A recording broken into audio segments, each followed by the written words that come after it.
guys, so we're gonna talk today about a very common issue. So we're in a hallway. This is like a 1950s house, 1960s. Doors everywhere. A door in here, door, many doors, right? Hallways are common, you know, lead to a laundry, a guest room, a bathroom. But the issue is when the hallways are narrow like this, then when you open this door and you open this door, they hit each other. Like when you try to do laundry here, these doors, these used to be 224s. They would open inwards. I mean, and even if they would open to the other side, they'll be sticking out this far. So that was not functional.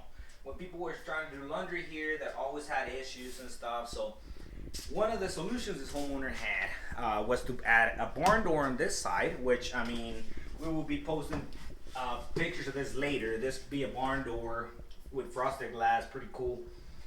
Something a little different. This could not be because of the size. It needed to be a 36-inch for the fridge and the washer and dryer to go in and out. We couldn't make it a pocket door because of the size, but we were able to do a barn door, which is just as functional.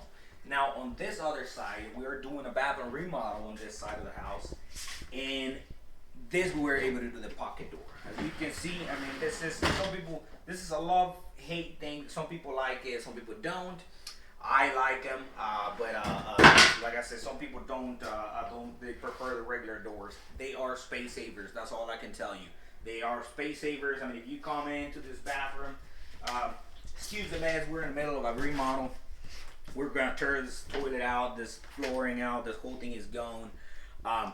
But the main thing is, if you look in here, the space, this used to open up like a 32-inch door, like this half of this bathroom.